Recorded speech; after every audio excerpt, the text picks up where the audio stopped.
Did your parents ever warn you not to do certain things and then you did them anyway and had to learn the hard way? Yeah, we've all been there. Well, once again, we're going to learn about that from Proverbs chapter 7. Hey guys, and welcome back to God's Word Made Simple by Simple Servant Ministries. My name is Aaron, and I am glad to have you with us. If this is your first time with us, I want you to let me know in the comments, and I also want to welcome you and just let you know that God's Word Made Simple is an online discipleship ministry designed to help take God's Word and make it simple so that we can help you grow in your faith and relationship with the Lord. So today we're going to be talking and speaking out of Proverbs chapter 7. If you haven't watched the other videos, you can go ahead and click the card there for the Proverbs series. But this chapter can stand on its own, like much of the book of Proverbs. This chapter and this section can stand on its own. So in chapter 7, we have once again King Solomon warning his son to be careful of being with women that he's not married to, specifically the harlot or a whore. Okay, so let's start in chapter 7, verse 1, and remember, this is Solomon writing to his son. The opposite would also be true. It's just in this example, the harlot is the example instead of a male prostitute. Okay, verse 1, "My son, keep my words and treasure my commandments within you. Keep my commandments and live, and my teaching as the apple of your eye." And this is an older expression. Some of the younger generation may not get this, but the apple of your eye is generically talking about the black spot in the middle of your eye, and it's the central part of who you are. Okay, it's your greatest desire and your greatest treasure is generally how that's referred to. So keep my commandments and live. So in other words, if you want to live, this is speaking both spiritually and physically here, and my teaching as the apple of your eye. In other words, you need to cherish this teaching. Going back earlier in the Proverbs, we learned how wisdom is calling out and begging people to learn. "Bind them on your fingers, write them on the tablet of your heart. Say to wisdom, you are my sister, and call understanding your intimate friend." And I'm not going to go back into what those mean. You can go back and watch the other proverb videos. "That they may keep you from an adulteress." So now we have the main point. "From the foreigner who flatters with her words." So now we get into the story of how this woman seduces people and what the end result of that is. And as I shared in a previous video on the book of Proverbs, this section of the book of Proverbs really helped me out as a young man learning how to keep my way pure and avoid pitfalls. Okay? Verse 6, "For at the window of my house I looked out through my lattice, and I saw among the naive and discerned among the youths a young man lacking sense." So he's personifying wisdom here. He's saying, look, I saw this young guy, right? Passing through the street near her corner. So this is a woman who obviously has an area, her street, her section, her corner, right? She's used to being in this area and everybody knows her, right? "And he takes the way to her house. In the twilight, in the evening, in the middle of the night, and in the darkness." So there's a picture being painted here. You should have been at home, but instead you were out in the streets. "And behold, a woman comes to meet him, dressed as a harlot and cunning of heart." So she has ulterior motives here. "She is boisterous and rebellious," because ideally, she should have been married to somebody and taking care of her family, just like the man should take care of his family, right? I'm not getting into that today. "Her feet do not remain at home.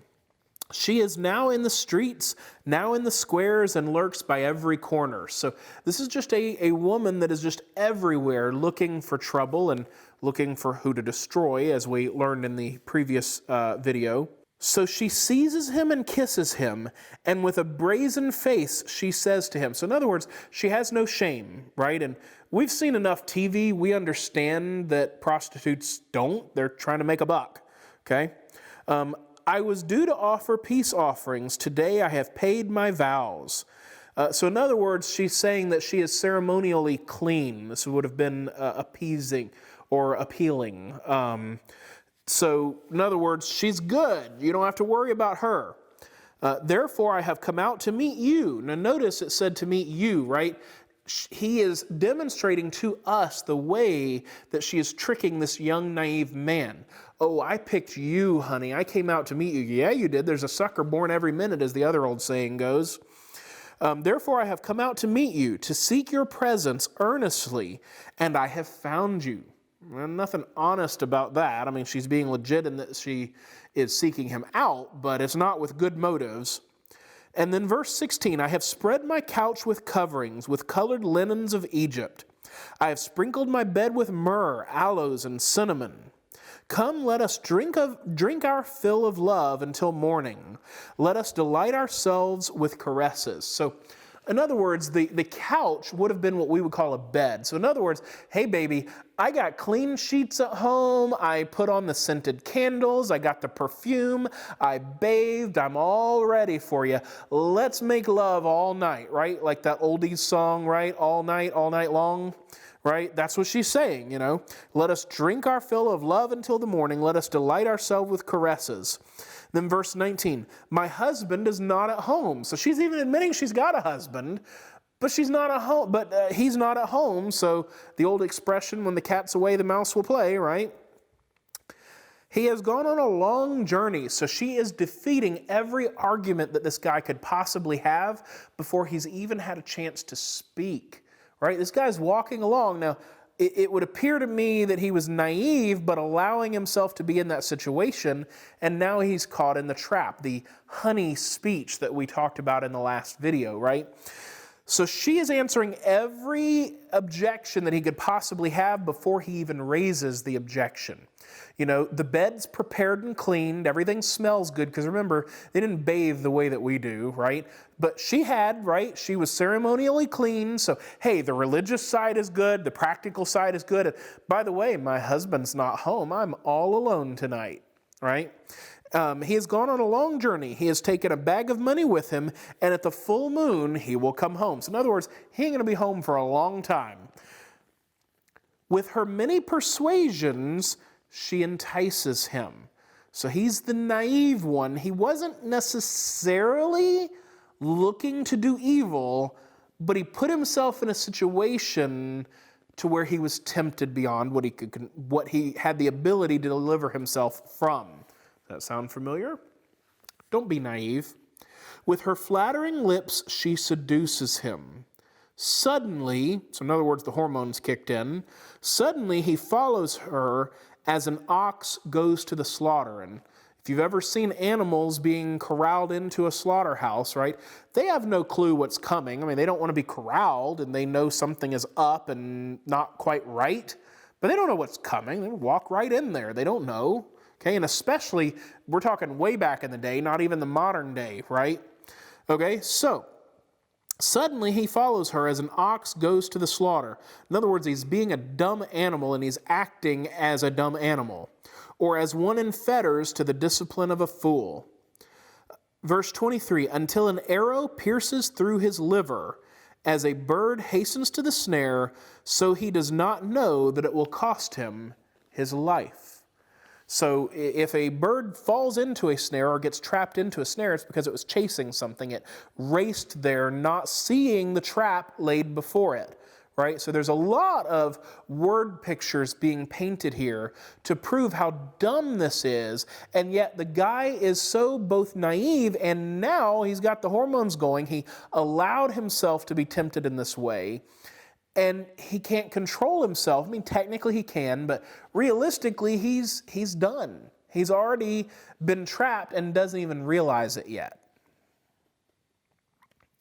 Now, therefore, my sons, well, and also don't miss he doesn't know that it will cost him his life. If you don't understand that, watch the video from Psalm chapter 6. I don't remember which one, but I'll try and put it up in the comments. Watch the video from Psalm chapter 6 where I talk about how it does ultimately cost your life, okay? And that's beyond just like STDs and all of that, but just watch that video, okay?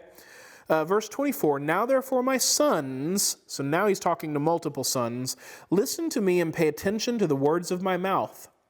Do not let your heart turn aside to her ways.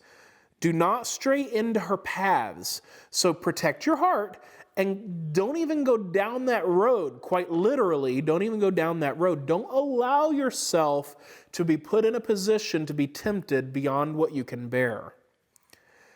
For many are the victims she has cast down, and numerous are all her slain.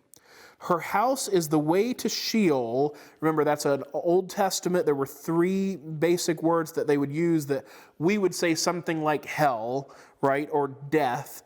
Her house is the way to Sheol, descending to the chambers of death.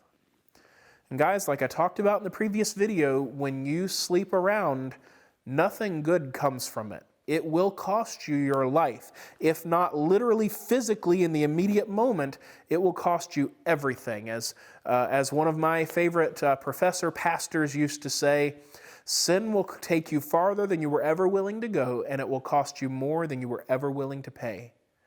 So it's better just to avoid it instead of walking into a trap. No one goes into a trap if they know it's a trap.